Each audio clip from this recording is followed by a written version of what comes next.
Well, not everybody's happy about that deal in Iran. I know it's been a while, not been feeling too good, and been very busy. So I'm glad to be back.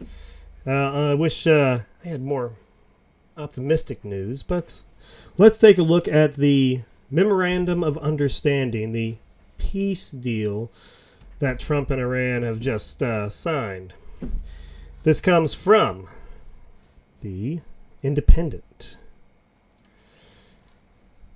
So this is, and I've checked, this is pretty much what's in it. BBC has reported a very similar take on this.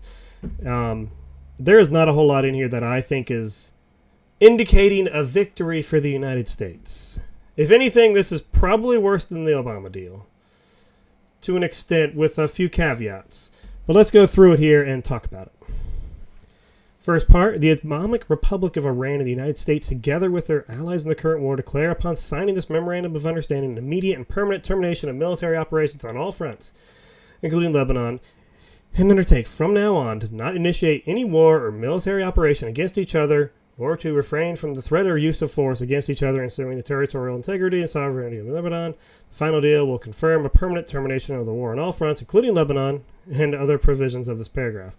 That's definitely a dig at Israel. They keep going after Lebanon for some reason. I am not sure about the geopolitics in that area. I know there's, let's be fair, they'll be fighting for the rest of the time, but literally the end of the world, the end of everything, is supposed to take place at Armageddon, which is actually a hill out that way in Israel. So to say that fighting is ever going to stop over there is just not true. It won't. It literally, the last fight of humanity will occur over there. So anyway, I digress. The United States and Iran the United States and Iran undertake to respect each other's sovereignty and territorial integrity. Basically, you're a country, we're a country. I'm not going to bother with you. All right. So far, that's just, hey, we're going to stop shooting. We're going to chill.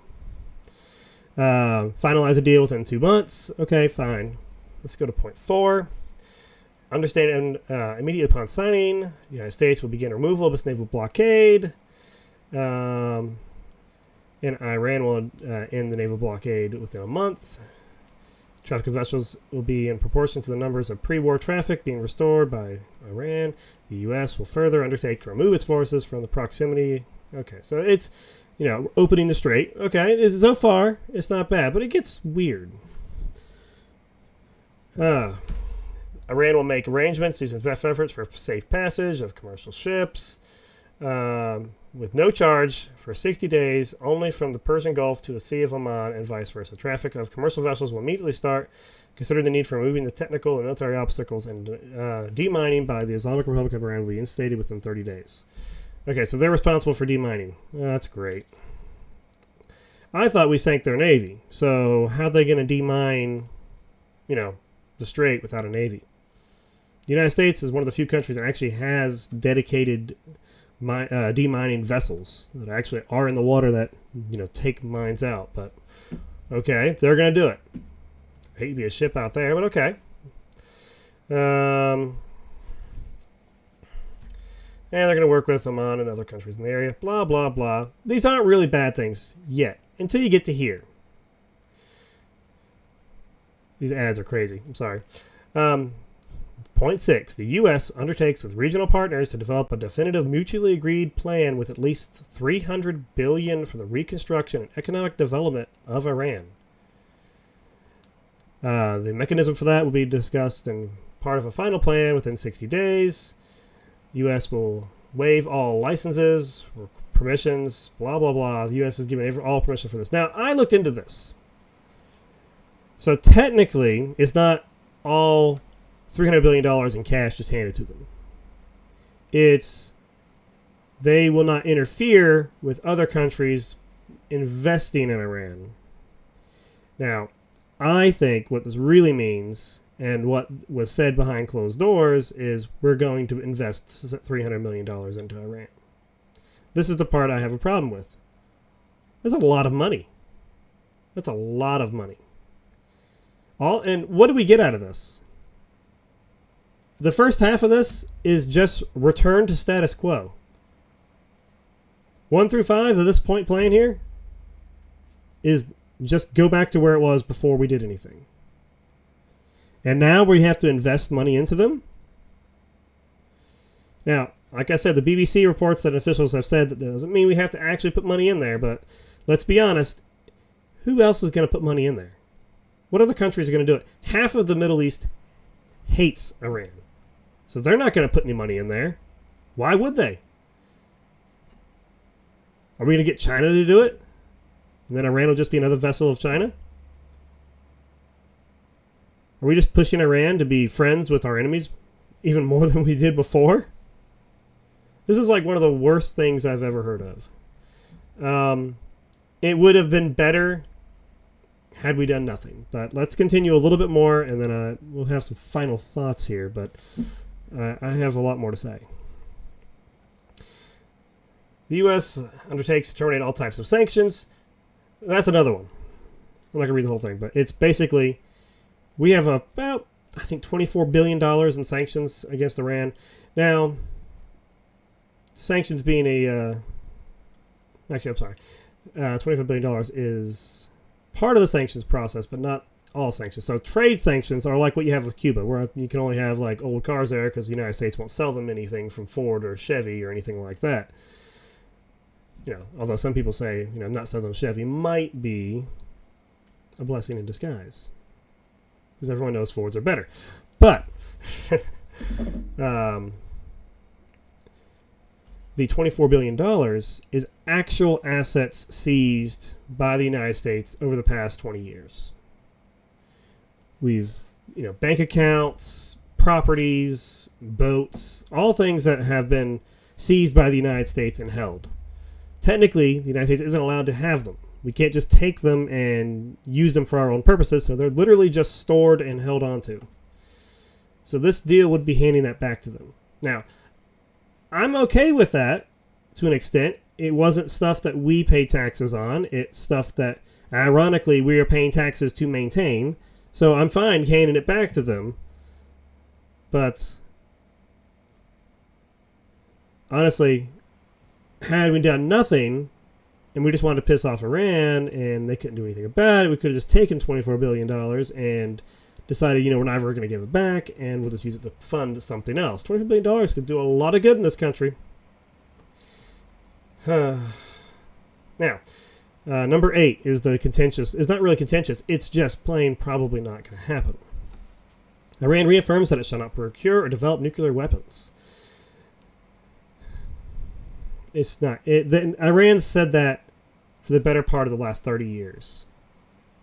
And they still are enriching uranium. And it's not for, you know, nuclear power.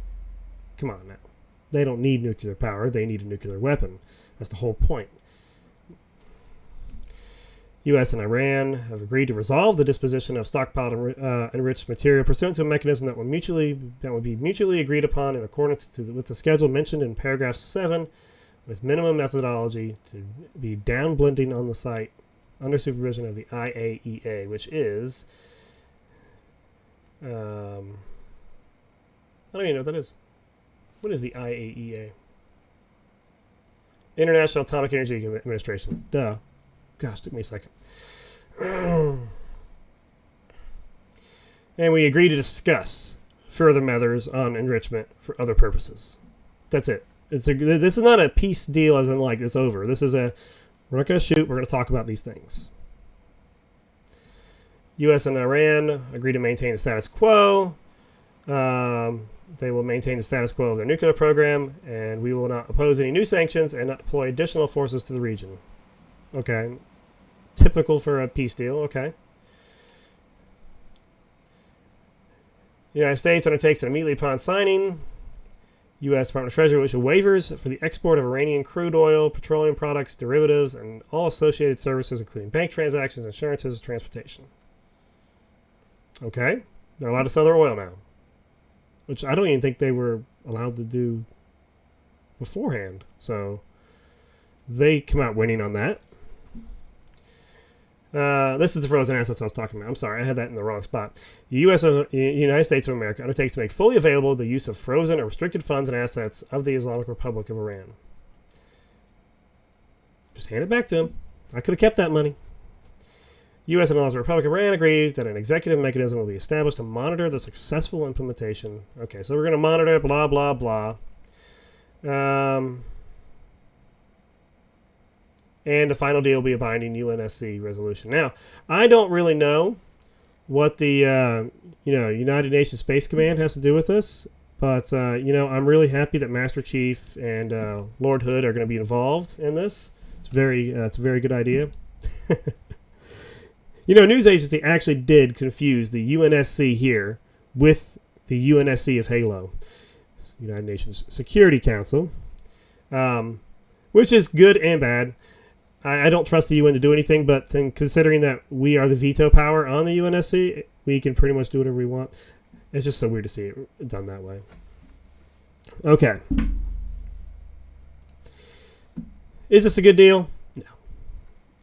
Did we come out ahead? We don't. If anything, it just puts us back where we were, and ironically gives Iran everything they had before. Iran technically won here. A war of attrition, perhaps. They couldn't actually hurt the United States, and they were probably afraid to do so in general. Iran is the troublemaker of the region. They fund terror groups in Yemen. They fund terror groups in Israel. They're the bad guys. They really are. And I understand why Trump wanted to go to war with them. It makes sense. But let's be fair here. They're bad guys to other people. They weren't necessarily directly attacking us. It wasn't something that we had to do. Our allies in the area were being hurt, so we came and helped them. But we have a lot of allies that we don't help. We are required by a treaty to assist Ukraine. You don't see us bombing Russia. Perhaps because they have a nuclear weapon, which is the very reason why Iran wants one. They know if they have one, they're less likely to get bombed by the United States. And apparently, here's what I think. I think we're out of missiles there. So Trump doesn't want to spend any more money on them. Every missile costs a fortune, which is why drone warfare is so important in the future. Missiles are hundreds of thousands of dollars minimum to millions of dollars. Could you imagine each shot you fire to be that much? And sometimes the shots you fire are targeting drones that cost $1,000. Eventually, you're going to run out of money. Even the United States, which just keeps printing more, but eventually, we're going to get caught doing that too. And the whole 300 billion thing is just nuts. I can't believe that they think this is a good idea. Now, Trump is going to say, well, it's not that, and it involves other countries. No, we're not putting any money in. He's going to try and sell it. And I just don't think he's going to get that one across. That's going to be the sticking point, and that's a sticking point for me. Now, was this all worth it? Did the United States accomplish anything here? I don't really think so. To an extent, we may have slowed down their nuclear program. Good, I guess. I didn't really care all that much whether they did or did not get a nuclear weapon. I figured most likely they're never going to be able to launch it against the United States. And so why would I care if they're going to nuke, some other country and some other place? It would suck for them and it's terrible, but also not my problem. And I'm sure if they nuked, Israel or, Abu Dhabi or, somewhere in the UAE or anywhere over there, that we'd probably just nuke them right after. Drop a nuke on them, see how they like it. And they wouldn't be able to stop it. Now, their military has been devastated. So their likelihood of stopping any future attacks is minimum, which is probably why they're ready to sign. But we're also required to sign, pretty much. Trump can't just go back and keep going. I believe Vance, J.D. Vance, was quoted in saying that the reason this has lasted longer than the 90 days that you typically have for a military action under presidential authority without congressional authority is because, they count every time there's a ceasefire as, we're not fighting, so it doesn't count to the total number of days that we're fighting, so that we're still within the 90 days thing. It's a very charitable interpretation of that law. I doubt that if it made it to the Supreme Court that it would find itself to be legal, and I would like to see that make its way to the Supreme Court. I think the Supreme Court should weigh in on that. I think that should be a lawsuit that they should decide on. And, sorry. I think they should figure that out. I don't think that they should really get involved any other way, but that is important to find out. The president can't just do everything he wants. This is probably Trump's biggest blunder. I think this is his biggest mistake. I think had he done nothing, he would have had a pretty decent second term. This is probably the worst thing he's done. I wonder how many people have passed in this war for the United States. Let me take a look.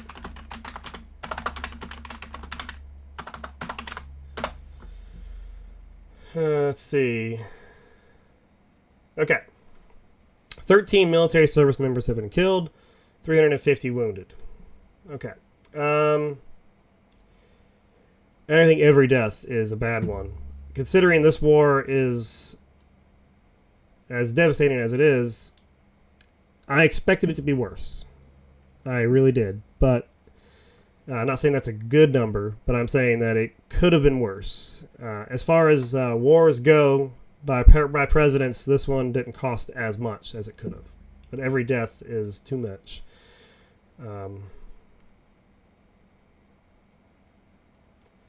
Let's see. Iran lost 3,468 and 1,700 civilians. A possible strike on a school, which that's a whole other story all on its own. Iran has every reason to hate us. And after this war, I don't blame them. I'd hate us. And Iran has to sign the deal that's kind of beneficial for Iran, because if they don't, they'll probably have civil war. And we know that. They know that. Iran's not the universally popular, country in the world. Their own people hate them. So it's probably a little more divided than we are as a country, obviously. I think they're closer to civil war than we are. But I think they're not going to last that much longer. This kind of a deal does have its benefits by supplying them with the money thing is good and bad. I'll give Trump that. It could be a loss leader into us having more direct control over Iran's economy. If we are not just handing them cash, but loaning them $300 billion, that's a little different. That means that, we are providing draws on money. They'll need more of it. So we're never, you just can't. In most building construction loans, you don't just get all the money all at once. You get it as you build. So to complete things, you only get a little bit at a time. So if you want more, it's once you get a bunch of money, you usually want more. Now, the way it's listed here, I don't know whether it's not technically listed as a loan. A lot of our foreign aid is loans. Like I think the military aid to Israel is mostly loans that they have to pay back, and also usually require them to buy military equipment made in the United States. So it's a self-strengthening loan. Not only do they have to pay us back, they have to buy our stuff. It's not all the same as just handing somebody a bunch of money. It's not just that. Although I still think we shouldn't be doing as much as we do. We do still hand a lot of money out, which we shouldn't do. But if we don't, China will. It's kind of the reason I think we keep doing it. Anyway, this is really Trump's probably worst thing. I don't think he's going to come out of this on top. I think this might, if he had to seek re-election, he would not win. Not with this. It could have been worse, sure, but I think the real question is, would I vote for Trump again after this? I still would. But I can't sell Trump now as the guy who fixed everything in the world and made peace in the Middle East. Unless somehow he gets Iran and Israel to sign a peace deal on this in this thing. If he gets Iran and Israel to sign a peace deal related to this conflict, acknowledge each other's existence, because I believe Iran does not acknowledge Israel as a country, sign a peace deal, acknowledging each other's existence, that would be a big deal. I think that would be, I would say, that would be effectively creating peace in the Middle East. If Trump accomplishes that, then I'll say this was all worth it. Because that'll stop a lot of fighting over there, stabilize the region, stabilize prices for us here, and we'll actually not have to pay as much for gas. I don't think he's going to get that, but I could be wrong. I don't know. What do you guys think? Leave me a comment below. I love talking about this kind of stuff. But anyway, what do you guys think? Let me know in the comments below. I'm looking forward to seeing where this goes. I think it's still a bad deal, but it'll be okay. I think I'm okay with most of it as long as we don't have to pay out $300 billion. If we have to pay out money, then we lost the war. If we have to pay $300 billion out, that's losing. That's a complete loss. Like, when we rebuilt Iraq and Afghanistan, we occupied the country. We ran things. We told them what we were doing and where the money was going and what we were going to do. And that was a humanitarian effort, not a economic effort to rebuild the nation necessarily and create a stronger Iran or stronger Iraq or stronger Afghanistan. We were there just to, make sure people didn't just starve to death. Iran's not really going to have that problem. This is mainly just money. Most wars are fought over money. I mean, let's be honest. That and women, of course. Helen of Troy. That's another video. Until next time, have a blessed day, everybody.